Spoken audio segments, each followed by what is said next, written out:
Misterio directo.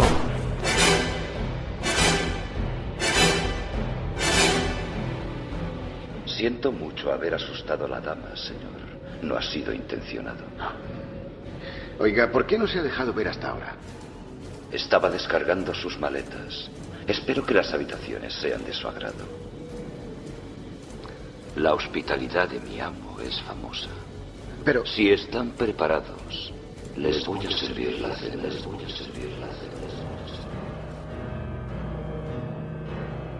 La noticia vio la luz el pasado 18 de julio. Una mujer de 22 años y residente en la India Central decidió denunciar a su marido tras sufrir durante más de 3 años agresiones consistentes en beberle su sangre. El individuo sacaba la sangre de su esposa con una jeringuilla, la vertía en un vaso y después se la bebía. Mahesh, el marido, estaba convencido de que ello le proporcionaba un vigor y unas facultades extraordinarias. La mujer, que fue amenazada de muerte si desvelaba el secreto, decidió huir tras dar a luz a un hijo famélico. Bienvenido a mi morada. ¿El conde Drácula? Yo soy Drácula. Y le doy la bienvenida, señor Harker, a mi casa. Casi siempre tratamos de buscar los orígenes del vampirismo en la literatura, y tal vez no vamos mal encaminados, pero no debemos limitarnos a las obras fantásticas que están inspiradas en ellos.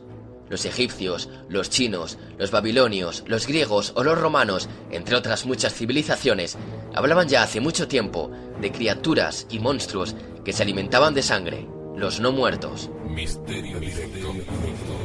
En la mitología de la antigua Grecia existía la leyenda de Lamia, una bella mujer que comenzó a perseguir a todos los niños que se encontraba para extraerles la sangre y alimentarse. Autores como Virgilio, Plinio, Herodoto, Homero o Aristófanes creían en la existencia de licántropos, además de otros seres espectrales denominados empusas, que adoptaban aspectos diferentes para asesinar niños y alimentarse de su roja sangre vital.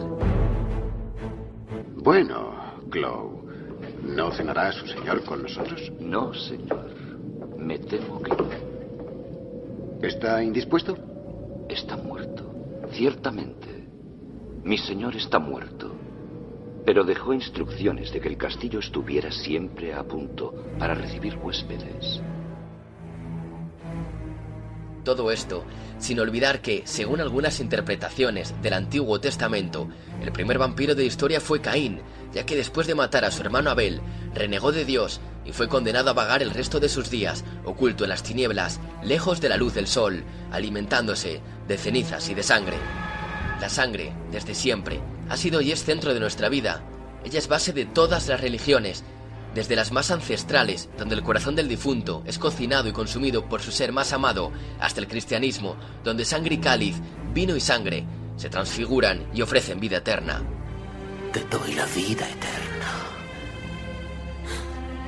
el amor imperecedero, el poder de la tormenta y de las bestias de la tierra. Camina conmigo para ser mi amada esposa para siempre. Lo haré. Sí. Sin menospreciar el hecho científico que determina que la sangre joven podría contener realmente propiedades reparadoras gracias a una proteína llamada delta. ¿Procede de ahí nuestra eterna fascinación por los vampiros? Drácula, Nosferatu, Lestat, Elizabeth Bathory, Fritz Harman son algunos de los más conocidos. Leyendas medievales presentan al vampiro como un espectro, un muerto vivo que se alimenta a base de sangre. En el fondo, un criminal sin escrúpulos dotado de poderes naturales y al que se ahuyenta con ajo, crucifijo o agua bendita. Para acabar con él es imprescindible cortarle la cabeza o clavarle una estaca en mitad del corazón. Un mito agrandado por el cine y la literatura que todavía nos da miedo. Muchos grandes asesinos en serie también han sentido la influencia y el poder que ejerce la sangre. Pero entre los siglos XVI y XVIII, por ejemplo, el vampirismo era un problema bastante más serio, que se extendió como una plaga por países como Austria, Hungría, Yugoslavia o Rumanía.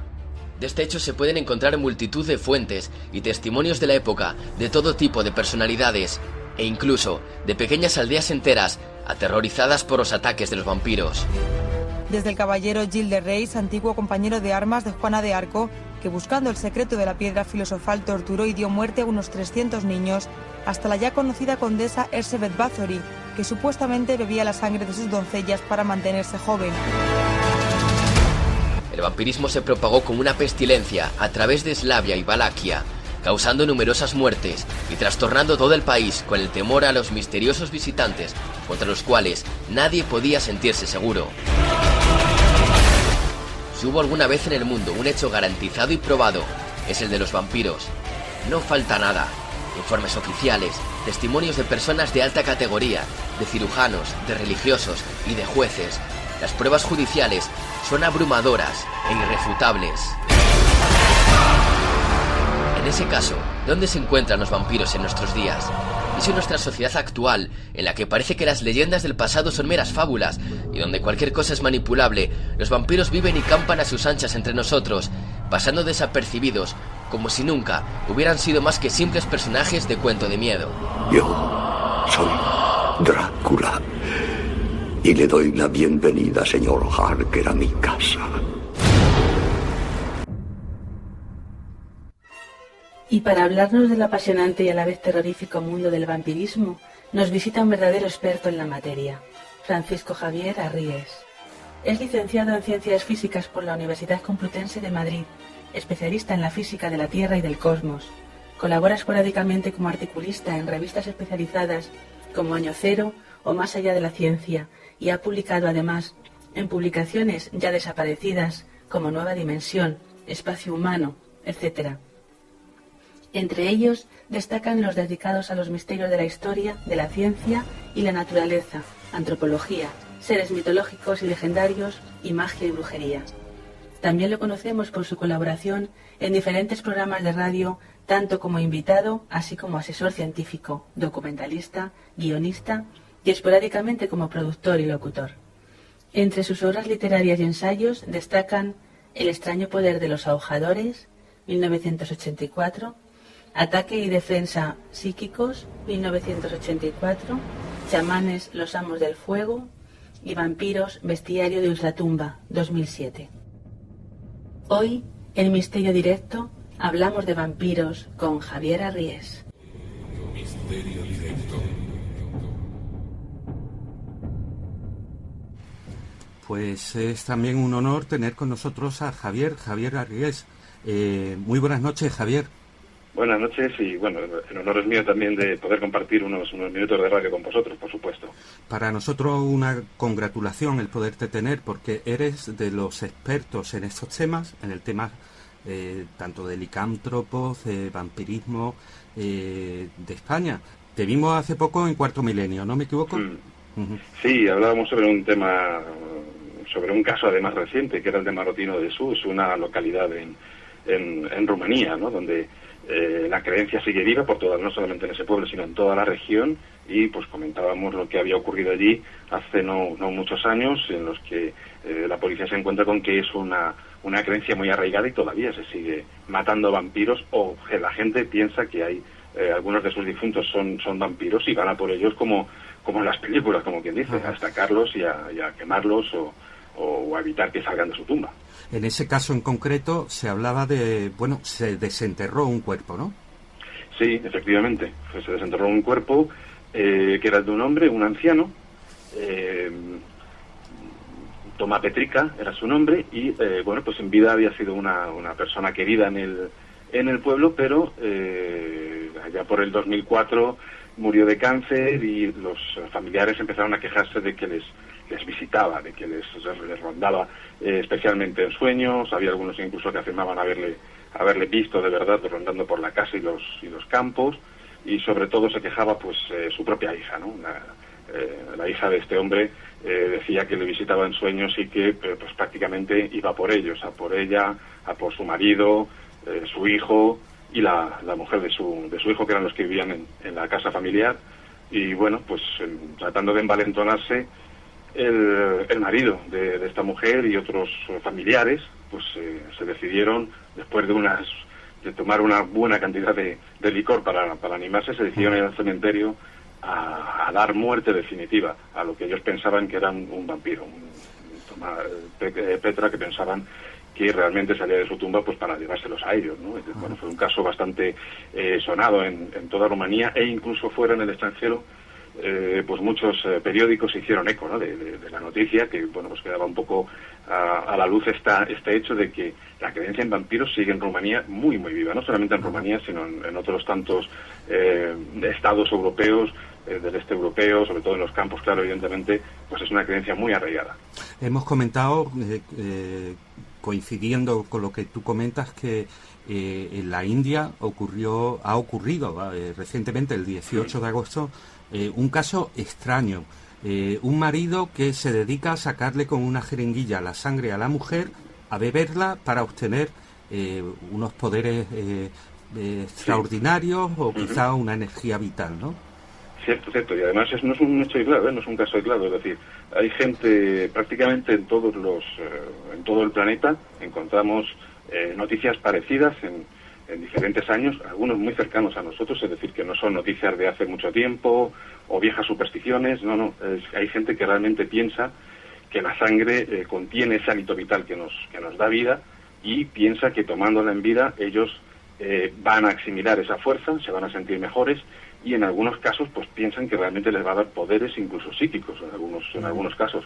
Recuerdo, por ejemplo, el caso de una bruja en Ucrania que no hace muchos años pues se dedicaba a engañar a los niños pobres que iban por la calle para llevarlos a casa, y desde ahí les extraía su sangre para beberla ella misma, convencida de que sus poderes psíquicos de alguna forma se multiplicaban, ¿no?, con el hecho de tomar la sangre de los chicos. No los mataba, les extraía sangre, pero evidentemente ella lo que necesitaba era esa sangre caliente, según ella, porque la requería por un lado, y porque por otra parte su vitalidad se hacía mucho más poderosa y le hacía incrementar esos poderes, según ella misma creía. Y hay casos dispersos pues prácticamente por todo el mundo. De hecho, incluso hay comunidades de gente que se dedica a eso. Ellos se llaman vampiros con Y, piensan que son una especie de línea paralela, ¿no?, a la especie humana, y que ellos necesitan de la sangre, y que la sangre les aporta jovialidad, poder, fuerza, y también ese mismo poder, ¿no?, esos poderes psíquicos que a ellos se les agudizan, piensan que así de alguna forma esos poderes que tienen como especie paralela a la nuestra pues se incrementan, ¿no? Entonces hay toda una subcultura dedicada en todo ese medio al consumo de la sangre. Suelen tener donantes que son voluntarios, que sienten también un efecto beneficioso cuando, según creen ellos o según afirman, cuando les es tomada sangre, y los vampiros se dedican a tomarla pensando que realmente están absorbiendo la vitalidad y creando un lazo íntimo con el donante. Porque es cierto que popularmente, cuando hablamos de vampiros, se nos viene a la mente la imagen de Drácula, pero hemos comentado también en la introducción que se trata de una verdadera leyenda que viene de muchos tiempos, ¿no? Sí, además es universal, efectivamente. ¿Cuál sería el origen de realmente del vampirismo? Como tal, se dan muchas teorías. Por ejemplo, hay una que dice que podría haber venido desde el Extremo Oriente, a través de la Ruta de la Seda, y a partir de ahí, pues un poco, a través de esa Ruta de la Seda, que como sabemos es una ruta, una caravana que unía Asia con Europa, en la que se pasaba por muchos pueblos y culturas diferentes, se habría ido dispersando este mito del vampiro. No obstante, si nos damos cuenta y lo estudiamos a fondo, resulta que encontramos el mito no solamente en estas regiones, en las regiones por las que pasaba la Ruta de la Seda, es que prácticamente lo encontramos en África, en Oceanía, en Malasia, en América, y está en todas partes. Es decir, con una variante o con otra, se puede decir que el mito es universal. Yo creo que es una creencia arquetípica, algo que está en el fondo de nuestro inconsciente de alguna manera, y surge o sale en cada cultura pues un poco con los aditamentos o los adornos propios de esa cultura. De hecho, incluso podríamos hablar de diferentes vampiros, porque cada etnia o cada cultura evidentemente tiene su prototipo de vampiro, ¿no? El que nosotros conocemos a partir de la novela de Stoker, de Drácula, pues procede un poco de la tradición rumana, ¿no?, del vampiro rumano, mezclado con otros de Centro Europa, pero tenemos ahí un vampiro que procede de antiguas leyendas mediterráneas sobre todo, y otras que proceden pues del mundo eslavo, ¿no?, que trajeron los eslavos cuando llegaron a a Occidente, y cada uno pues un poco con sus propias características. Encontramos la figura del vampiro en Egipto, por ejemplo, donde en algunos cuentos se habla de una sombra que va por el alma de los niños, a beber la sangre de los niños, y que fíjate, curiosamente, en ese mismo cuento se dice que la forma de acabar con él o de rechazarlo es el ajo. Curiosamente, el ajo en Europa y en el antiguo Egipto era el remedio común para esta entidad bebedora de sangre. Y por otra parte, pues en el Mediterráneo, ¿no? Hablabais también en la introducción, por ejemplo, de las empusas, de las lamias, que son seres mitológicos, bebedores de sangre, asociados también al erotismo, porque generalmente sus víctimas son hombres jóvenes a los que atraen físicamente. Y por otra parte tenemos la tradición mesopotámica, en la que está seguramente, muchos de nuestros oyentes la conocerán, ¿no? La mítica Lilith, la segunda mujer, o la mujer primigenia, ¿no? Que según el Talmud había creado Dios para Adán, y que se reveló en un momento dado, y que procede a su vez de figuras aún anteriores, ¿no? A las Lidi mesopotámicas, que son pues una especie de demonios, de espíritus que de alguna forma atacan por un lado a las mujeres parturientas, por otro lado a los jóvenes, ¿no? A los hombres jóvenes, y siempre con la intención de quedarse con su sangre. Sí que es curioso que si todas estas culturas están dispersas en el tiempo y también, digamos, geográficamente hablando, coinciden en ese fenómeno, ¿no? En ese poder de la sangre y de... Sí. ¿Estamos hablando entonces de un mito o realmente hablamos de algo que es realidad? Es evidentemente, yo no creo que sea realidad en el sentido, claro, específico del término. Ya podríamos entrar en otras materias si hablamos de que a lo mejor existe una dimensión no física, ¿no? Que esté paralela o presente a la nuestra, y que en esa dimensión pululen entidades que, ¿por qué no?, puedan alimentarse de la energía vital de los seres humanos. Si entramos ya en esa materia, pues podríamos encontrar quizás un halo de verdad, ¿no? Desde el punto de vista en el que lo estudia el vampirólogo, evidentemente, pues trata un poco de ceñirse a lo que es los hechos antropológicos, históricos, etcétera. Entonces, en ese sentido, lo que sí encontramos es ese mito del poder de la sangre, ¿no? De la sangre como conductora de la vida. La sangre, por ejemplo, en la Biblia es el alma, es la portadora de lo que en hebreo se llama la nefes, ¿no? El aliento vital, no el alma en sí, sino una especie de alma inferior que es la que se encarga de dar vida al cuerpo. Por decirlo así, es eso, es el hálito, la fuerza vital. Y ese mito lo encontramos pues tanto en Mesopotamia como en Egipto, en África, en Asia, en Europa, allí donde vayamos, todas las culturas tienen a la sangre como la conductora de la vida, como ese fluido que es el que se encarga de mantenernos vivos, ¿no? En el que reside el alma, los sentimientos. Y tú personalmente, después de tantos años de investigación, ¿crees que pueden coexistir con nosotros actualmente algún tipo de vampiro? Pues, como te decía antes, si entramos es decir, como cadáveres andantes, me parece muy improbable, ¿no? Bastante improbable. Ahora, si entramos en cuestiones, como te decía antes, de que quizá hay una realidad paralela, de la cual solamente tenemos contacto por estos mitos, por estas leyendas, y pensando que igual que en nuestra realidad hay habitantes como nosotros mismos, seres vivos, animales, plantas y todo tipo de entidades que pueblan esta realidad física, quizás podríamos también entender que en esa otra realidad no física existan también entidades de todo tipo, y entre ellas, pues como te decía, lo que podríamos llamar, por ejemplo, el vampiro psíquico, ¿no? Algo que se alimenta de nuestra vitalidad, que por cierto además es un mito urbano, el del vampiro psíquico, que crece mucho entre nosotros, ¿no? Todo el mundo conoce el caso de gente que afirma que en presencia de otro se siente como abotargado, como cansado, como que cuando está con él a los pocos momentos su energía vital ha sido drenada, y que el otro en cambio se encuentra como más fuerte, ¿no?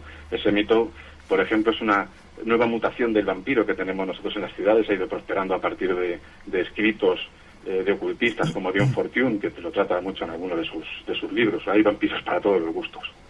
Sí, porque una de las preguntas que te iba a hacer, ya me la has contestado casi, era sobre los vampiros de energía, ¿no? Esas personas que se te sientan al lado y tú te sientes totalmente agotado, como si te hubieran robado pues esa energía vital, ¿no?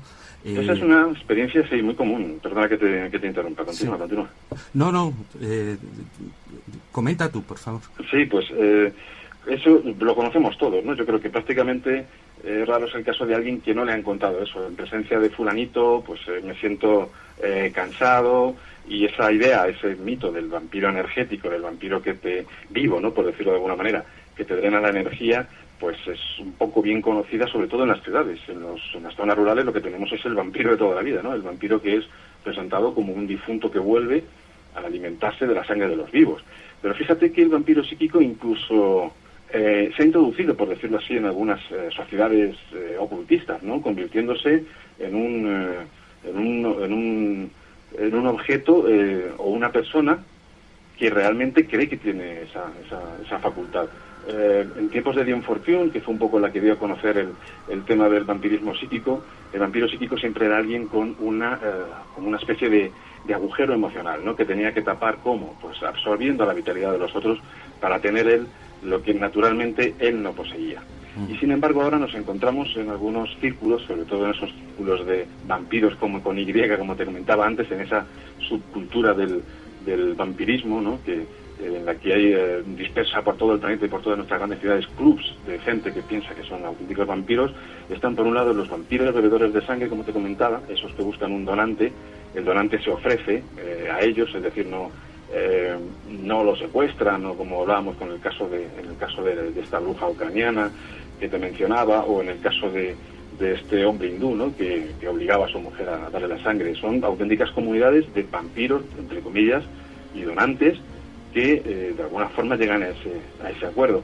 Frente a ese vampiro de sangre hay otros, generalmente, que piensan ellos mismos que están como un grado por encima porque ya no necesitan del sustrato físico, ya no necesitan tomar la sangre física como tal, y que se consideran vampiros psíquicos. Es decir, ellos creen que son capaces de extraer energía y otras cosas de otros seres humanos. Entonces, los tenemos de dos tipos. Algunos que actúan por proximidad, es decir, que son capaces, o eso piensan ellos, de drenarte la energía porque están cerca de ti, y otros que actúan, yo los llamo vampiros psíquicos oníricos, ¿no? Porque piensan o creen que han desarrollado la facultad de proyectarse astralmente y de ir hacia los que duermen para extraer la energía de ese modo, ¿no? Desde ese plano etérico en el que estarían viajando.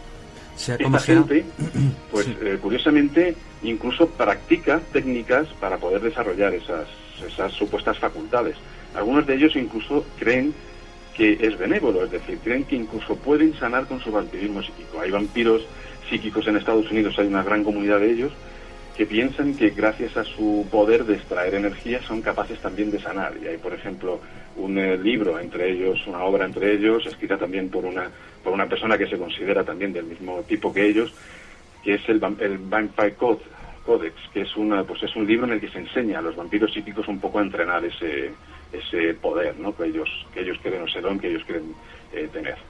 Desde luego es algo científico que, bueno, todos los animales conservan un espacio vital, un espacio en el que no permiten que entren otros seres de su propia especie o otra especie para proteger un poco lo que es su energía. Javier, estás preparando un trabajo, ¿verdad?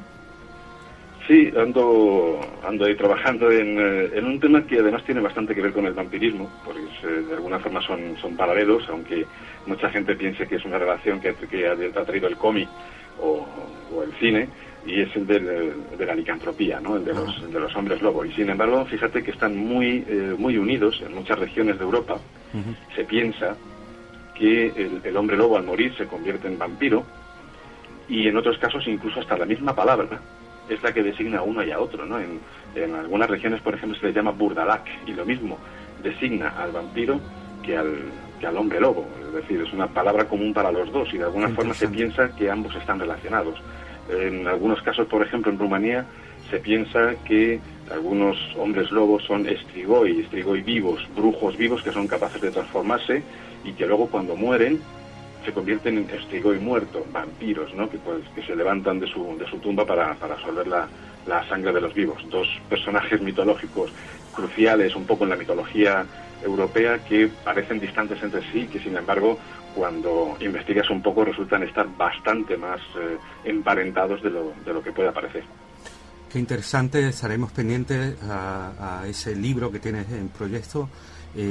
Una distinción el haberte tenido esta noche con nosotros, un honor, como dije al principio.